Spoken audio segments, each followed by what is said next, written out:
Okay, it's been quite a while, so I thought I'd do another man cave tour. These little pine trees are going okay in the skulls. They're going pretty good actually. We go in here. It's a little bit dark in here. I don't know how it'll show on the video. These lights are not worth a pinch of piss. So they're only about 8 watts or 10 watts or some shit like that. I've got the light on my camera, but you can see it's bugger all. It shines fuck all. But that's me naked V8 that's still on the market, if you know anyone that wants it. $2 for strangers. I'll sell it for a little bit less to friends. Regardless, if you don't like the price, then it's going to stay right where it is. I like it. But I just want to sell it if I can to put a bit of money in the bank to help recover some of the money I've spent on the fucking thing. So, Hernando County number plate. The pot that looks a little bit like probably what I'd look like without a beard. And my bar, I made that bastard. Quite proud of that. Because I wouldn't make a carpenter's arsehole, so it took me 2 days to knock that up. With lights inside, but I just can't be fucked getting behind the table to turn it on. My table.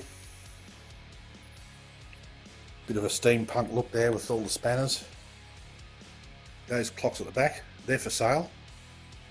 $60 if you know anyone that wants one. I've got to put new batteries in the clocks, they've all gone down, so. Let's see, what do we got here? My drill head. I spent ages cleaning and painting that bastard. My lamp. Naomi bought me that skull lamp and I fitted it on top of those cams. So, probably a little bit higher than it needs to be, but that's okay. I probably could have dropped it to here. That's where I've got the cam screwed together right there. But yeah, my table I made out of a Audi V8, 4 litre V8. He come up pretty good.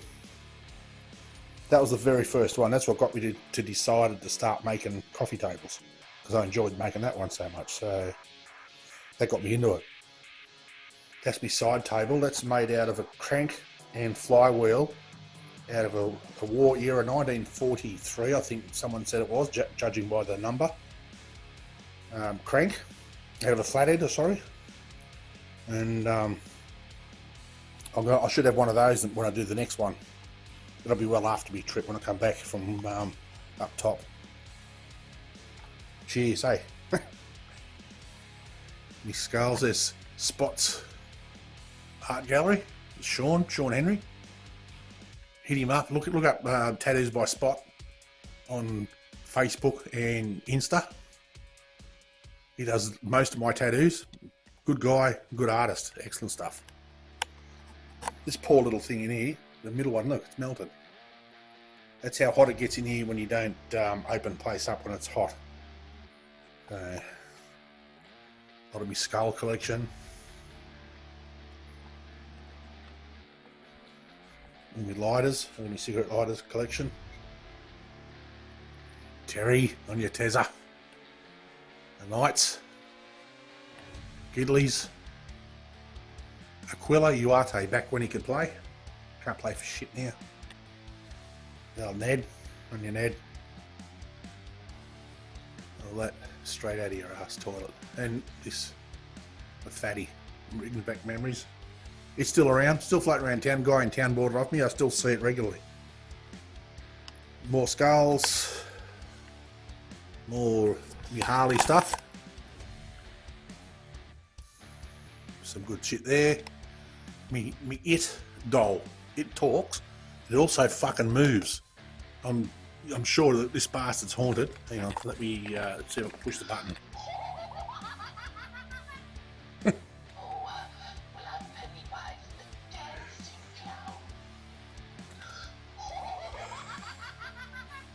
Yeah, it doesn't say much, does he? But he moves. He actually fell off here, was on the floor there one time. And then I put it back up there, and next thing I know, it's leaning up against the wall. So, I'm sure the fucking thing's haunted. Look, don't stand up. Look, here we go. He's leaning. There we go. this, I want to sort this out. This, there's all my minerals, and it's getting overcrowded. All my fossils, my small fossils and my big ones. I'm going to move this shelf down a little and put another shelf in so I can spread all these out, because I'll probably buy more when we go back up to Queensland. So get that. That Cobra is probably 35, 40 years old. I scored that off Fugly, Chris. He was going to throw it out one time and said, I'll have that bastard. So I've had it ever since. And I've had it for more than 20 years now. So, me Brocky shit. This hat from when my brother-in-law and I went to Bathurst in 91. There's a Brocky's signature. John Bow. He was a bit of an arse, actually. I wasn't overly impressed with him. Brocky's sign on my paddock pass. Mark Gibbs, I don't know if you remember him, he actually came third that year. That one there is a little bit ratty. That's Tony Longhurst.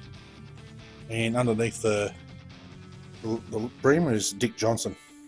We went around the pits because we had those pit passes and got shit signed. And I've got this one down here, the Brocky sign that Slim gave me. Stephen Richards. Peter Brock. 2002. Slim survived Bathurst 24 hour. So he gave me that as a gift of appreciation for doing some Photoshop work for him. So thanks heaps, Slim. And this, my Minion. That was the very first project. No, sorry, I lied. It's the second project I made when I retired. The table was the first one. That was my second one. So yeah. It's my cave. I love coming out here every now and then. I'll come out and spend a few hours out here and just chill. I watch, usually put YouTube on and watch YouTube through the IQ through the Foxtel. So that's pretty good. All my collectibles here. Just little shit. Trophies that I won with the Harley, with the Fat Boy I should say. This here might look like rubbish. It's actually a ceramic insulator that was struck by lightning. You can see the burn marks from a fire we went to when I was with the RFS. These little things here, they just burnt wood, but they're souvenirs from when I went to Victoria after the Black Saturday fires. And just shows, I don't know if you can see that because this camera doesn't focus too well, how hot, how bad the fire was. It drew all the oxygen out.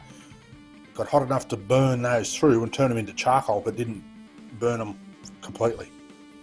So much so you can still see the rings in the charcoal. But other things that, if you ever wondered how big a lightning bolt is, well, it's that big. It got blown out of a tree, got struck by lightning. So I kept that as well as a souvenir. And my mortar, I got that. That was in a box of stuff when I was cleaning up for someone years ago when I was still living in Sydney. The stupid thing I did was I took it to work and sandblasted it and painted. I should have left it the original army colours. It's quite heavy. There was a doorstop inside, but the door doesn't really need a doorstop where it is, so I thought I'll bring it out here. So, lots of little just shit, you know. Like, it just means a lot to me.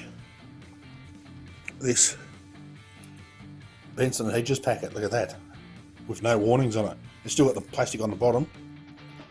And, where is it? It says here somewhere. It was made for Qantas. It's got it written somewhere on the fucking thing. Where is it? Oh, there it is. So it was probably duty free or it come off a Qantas plane. But it's specially packed for Qantas. So, you know, could be worth something one day. Like I said, it's still got the plastic on it. Probably still got tobacco in there, is it? No. No, it doesn't even smell like cigarettes anymore, but I found that floating in amongst all my shit. So, you know, rail spike down the bottom there. A continuous miner, a pin out of a continuous miner. Little bottles of shit. Still full, they're all full, it's all got grog in it. But Just never drunk it. This is a feather out of a wedgie, big wedge-tail eagle. Found that when I was working at Mangoola, out in the rehab area, middle of nowhere, trees everywhere. This big feather, and I wasn't sure what it was, but I showed one of the guys in the office, the guy that was in charge of all the rehab, and that he said it was out of a wedge-tail eagle because there was a family of them that live around there. So yeah, so I'll keep that. Me titty girls, me titty candles, and me 3D printed ones that someone did for me. I'm that much of a sentimentalist. I even still kept the gloves. They're the gloves I wore for years and years. These gloves themselves are probably 2 years old, if not more. They just hung off me because you had to carry them. On all mine sites, you've got to carry them. And I carried that for years and years and years. And I thought, fuck it, I'm going to keep that. It's a bit of nostalgia for me, you know. And this, I got this when I worked at the abattoirs in Aberdeen. That comes out of a cow's stomach. I'm not sure exactly what it is. It's very light, but it's very, very hard. It's like a hairball, something they get a hairball or something in their stomach, and it puts this coating on it. It doesn't stink, and it's almost shiny, and I haven't polished it. It's just the way it is. So, it's hard as fuck. So, I can keep that as well. So yeah, that's me cave, me walking sticks. Like I said, it's been a while. I haven't done one of these for a while, so I thought I'd just do another one and update it. It's my little hidey hole. I'm running out of room, actually. I built this place because I had nowhere inside to stack me shit. And now we moved this out. That's Shane's gaming chair. If you want to plug it in, there's cords here somewhere, and it's got speakers and everything in it. Subwoofer in the back, because it's got a port there. And it's a little subwoofer, and it's got speakers in the sides. So, so yeah, I like it out here. It's my little hidey hole, and it's a true man cave.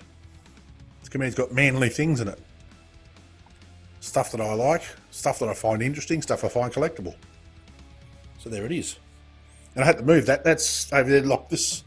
But in all honesty, not many people are going to sit at the bar, are they? So I had to move. That table was at the end of the bar, but I need somewhere to put this. So I moved the table there. If somebody buys this, then the table will go back. But if they don't buy it, that's exactly where it's going to stay. So yeah, I'm quite proud of that. That's there was a shit ton of work in that. I'm quite proud of it. It's not perfect by any stretch of the imagination, but I don't really give a shit. If nobody wants it, then I'll keep it. So yeah, that's it. Thanks for coming along and having a look around. Look after yourselves, eh? Stay safe. Peace.